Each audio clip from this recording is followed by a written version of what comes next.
સો last લેક્ચરમાં આપણે બધી ડેફિનેશન જોઈ હતી, વિસ્કોસિટી, કાઇનેમેટિક, બરાબર. આ બધી ટાઈપની જે વિસ્કોસિટીની ડેફિનેશન જે હતી એ આપણે લાસ્ટ લેક્ચરમાં જોયેલું હતું.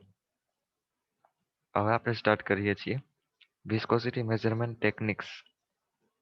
તો વિસ્કોસિટી મેઝરમેન્ટ ટેકનિક્સમાં મેઇનલી આપણે જોઈએ તો સેબોલ્ટ, બરાબર. આપણા જે સિલેબસમાં જે છે એ છે સેરબોલ્ટ વિસ્કોમીટર. તો ફર્સ્ટ MCQ હશે વિસ્કોસિટી મેઝરમેન્ટ. વિસ્કોસિટી મેઝરમેન્ટ માટે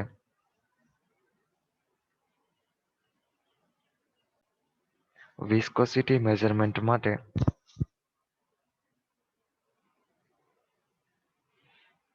કઈ ટેકનિક યુઝ થાય છે? વિસ્કોસિટી મેઝરમેન્ટ માટે કઈ ટેકનિક યુઝ થાય છે?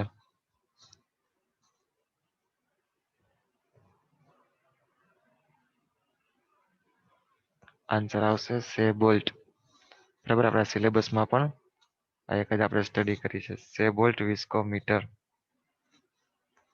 કે જે મેઇન છે. મેઇનલી એ પેટ્રોલિયમ માટે યુઝ કરીએ છીએ. સો વિસ્કોસિટી મેઝરમેન્ટ માટે આ બધી ટેકનિક યુઝ થાય છે, પણ આપણે સેબોલ્ટ વિસ્કોમીટરનું સ્ટડી કરેલું છે એટલે આપણે સેબોલ્ટ પાસેથી MCQ લીધેલો છે કે સેબોલ્ટ વિસ્કોમીટર આપણે મેઇનલી યુઝ કરીએ છીએ વિસ્કોમીટર મેઝરમેન્ટ ટેકનિક્સમાં. ક્લિયર?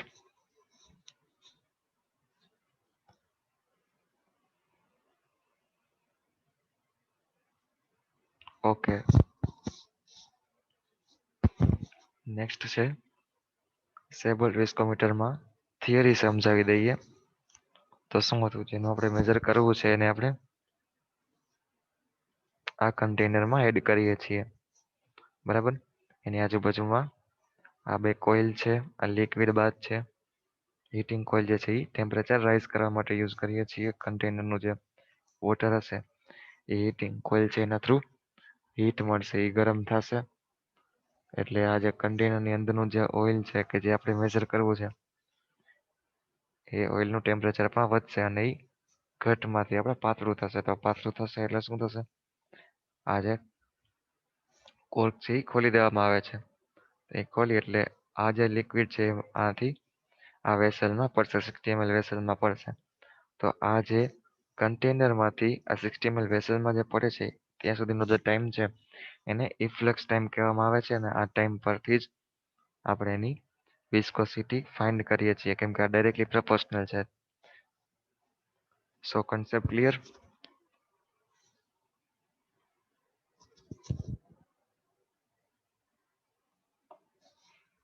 ઓકે, તો એનો MCQ જોઈએ.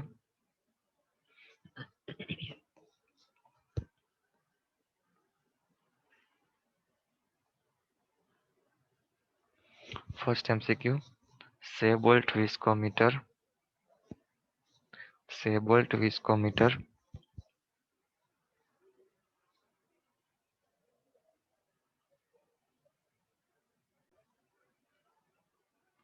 સેબોલ્ટ વિસ્કોમીટરનો સેબોલ્ટ વિસ્કોમીટર કયા પ્રિન્સિપલ પર વર્ક કરે છે? સેબોલ્ટ વિસ્કોમીટર કયા પ્રિન્સિપલ પર વર્ક કરે છે?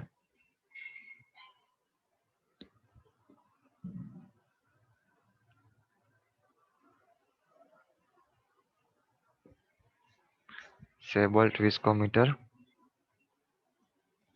કયા પ્રિન્સિપલ પર વર્ક કરે છે? આન્સર શું આવશે? આન્સર શું આવશે?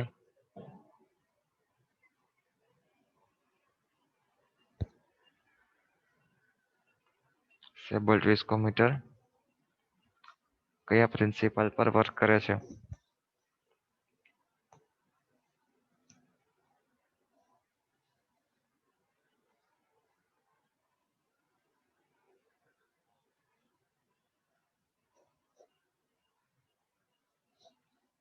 સેબોલ્ટ વિસ્કોમીટર કયા પ્રિન્સિપલ પર વર્ક કરે છે?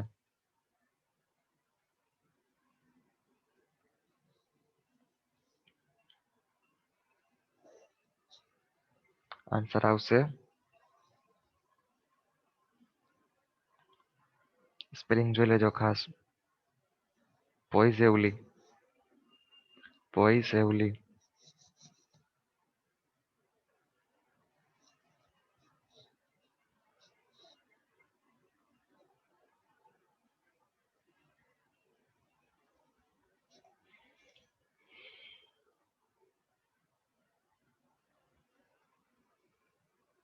ક્લિયર?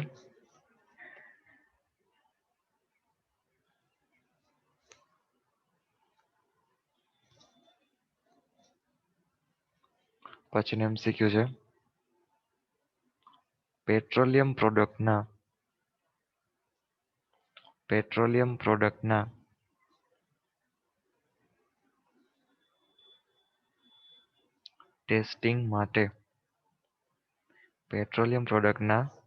ટેસ્ટિંગ માટે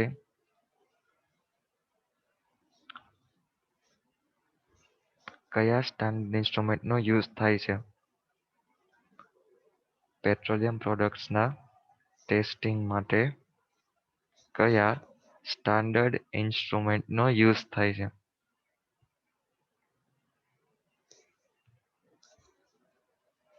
પેટ્રોલિયમ પ્રોડક્ટના ટેસ્ટિંગ માટે કયું સ્ટાન્ડર્ડ ઇન્સ્ટ્રુમેન્ટ યુઝ થાય છે?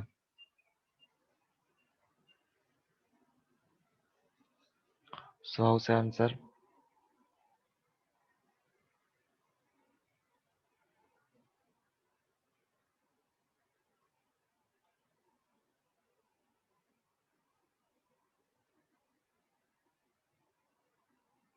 શું આવશે આન્સર?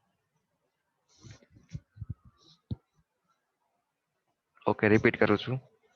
પેટ્રોલિયમ પ્રોડક્ટ્સના ટેસ્ટિંગ માટે કયું સ્ટાન્ડર્ડ ઇન્સ્ટ્રુમેન્ટ યુઝ થાય છે?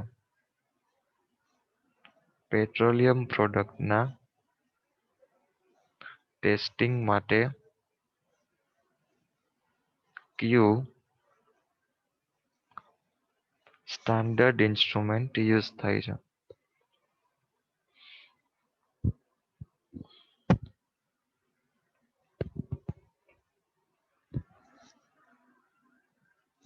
ક્લિયર?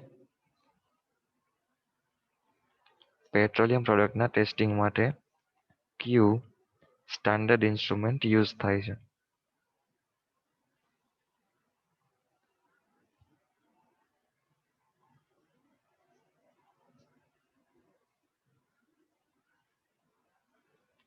આન્સર આવશે સેબલ્ટ.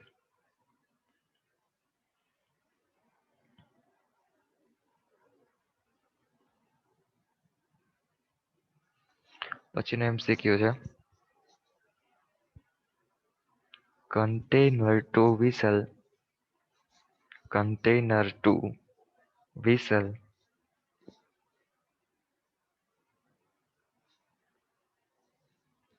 container to whistle સેમ્પલને પાસ થવા માટે container to whistle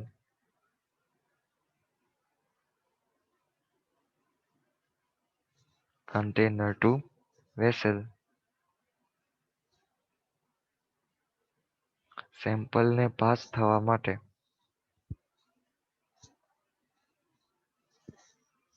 લાગતા સમયને container to vessel સેમ્પલને પાસ થવા માટે લાગતા સમયને શું કહે છે? container to vessel સેમ્પલને પાસ થવા માટે લાગતા સમયને શું કહે છે?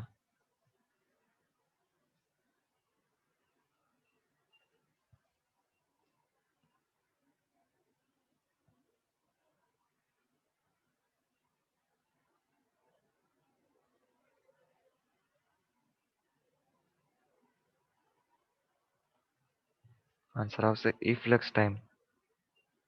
આન્સર આવશે ઇફ્લક્સ time.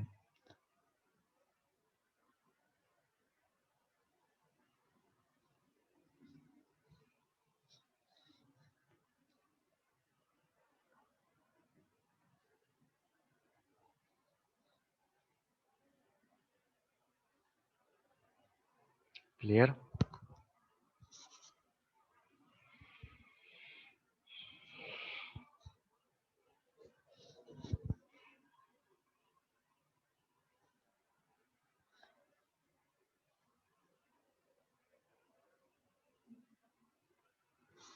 Clear?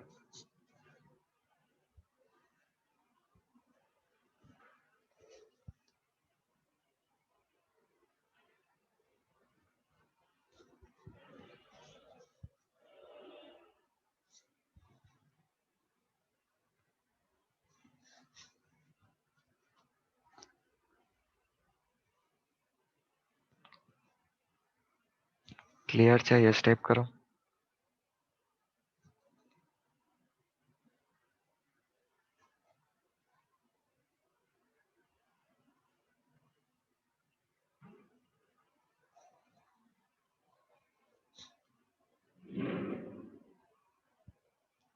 Container two vessel સેમ્પલને pass થવા માટે લાગતા સમયને શું કહે છે? આન્સર આવશે ઇફ્લક્સ ટાઈમ.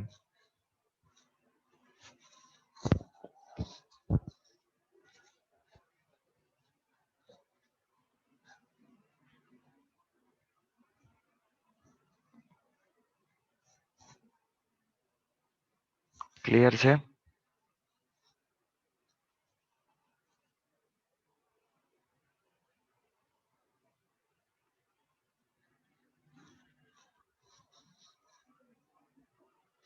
ઓકે. નેક્સ્ટ MCQ છે. સેમ્પલની વિસ્કોસિટી શેના પરથી ફાઇન્ડ આઉટ કરીએ છીએ? સેમ્પલની વિસ્કોસિટી શેના પરથી ફાઇન્ડ આઉટ કરી શકાય છે?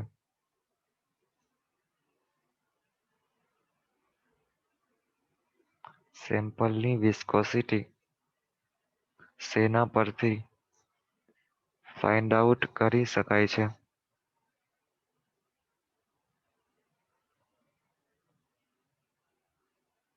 આન્સર આવશે ઇફ્લક્સ ટાઈમ.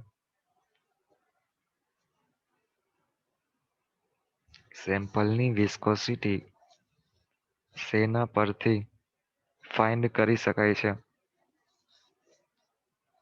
આન્સર આવશે ઇફ્લક્સ ટાઈમ.